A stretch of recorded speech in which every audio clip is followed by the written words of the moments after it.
Harka fuunee akkam jirtu hordoftoota Oromoo ko chaanaalee arramoo viidiyoo biraa qabadhee gara keessanitti dhufeera. Viidiyoon kwaarraa baay'een keessan yeroo dheeraadhaaf kan na gaafattanii baay'een isin jalaa ture akkaataa itti qimamii waxii Mekelesha hojjetannu nutti agarsiisi jechuudhaan baay'een keessan na gaafattaniitu viidiyoo isa qabadheen gara keessanitti dhufe. Isa dura garuu waasiniin jechuun barbaada. Akkuma Mekeleshaan kun waxii keenya mi'eessuu waxii keenya sadheessuu danda'a gatii ta'eef itti fayyadamni keenya xiqqaachuu qaba. Amma waxii keenya maankaa shaayii tokko maankaa shaayii walakkaa jechaa itti yoo godhanne baay'ee gaarii ta'a. Waxii keenya kan mi'eessu tokkoof tokko yeroo hundumaa nan dubbadha. Shunkurtii keenya akka gaariitti bisheeffachuu keenya shunkurtii barbarree fi zayitii keenya akka gaariitti bisheeffanneenaan waxiin kamiyyuu nuumiyaa jechaadha. Isa akka gaariitti bisheeffannu isa booda dhumarratti immoo isa kana godhachuunis immoo gaariidha. Egaa viidiyoo isin feetan kana qabadhee gara keessanitti dhufeera. Gammoojii isaanitti darbina kanuma faana tura. Wantooti na barbaachisan asirraa wantootan qabu tooraan isinidha. Inni kuni ogiyoodha. Ogiyoo yookaan immoo kororimaa isa jedhamu jechaadha. Inni kun ogiyoodha. Ogiyoon illee na barbaachisa.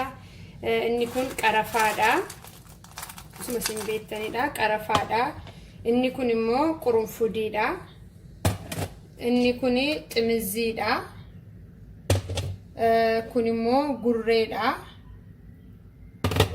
Inni kun kamuniidha. Kamuni afaan Oromootiin illee yoon beekuu baadhee. Inni kun qunda barbarreedha. Inni kun immoo akkuma ogiyoo kana jechaadha. Ogiyoo faranjiiti akkasitti jedhama yookaan immoo gawuzisa jedhamudha. Yookaan immoo kororimaa faranjii jechuudha isadha. Warroota kana na barbaachisu warri kuni qimamii Mekeleshaa kan hin jedhe mana kootti gargaaramu warra kanadha. Warra kana immoo xinnoo ho'isuun narra jira gatii ta'eef abidda irratti baay'ee ho'istutu hin ta'in xiqqooma ishee ho'istu. Egaa abidda irratti ho'isiniif booda immoo akkam akka ta'u walii wajjin ilaallaa anuma faana tura.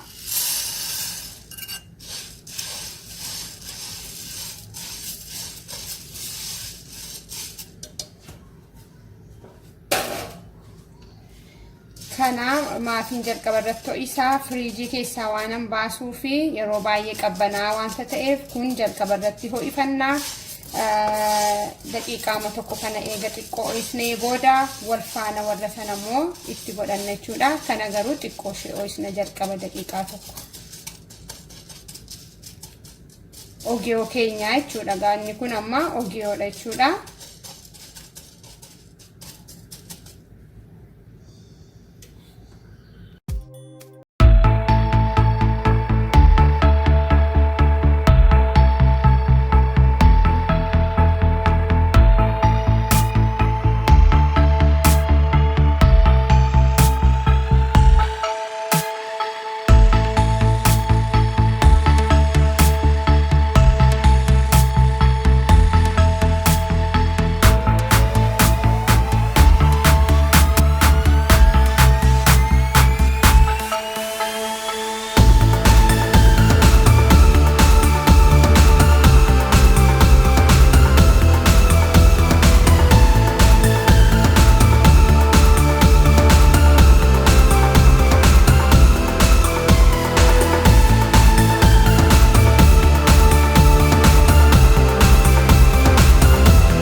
guutuu raawwadheera. Viidiyoo koo akkasiin jaallattan abdii guddaan qaba.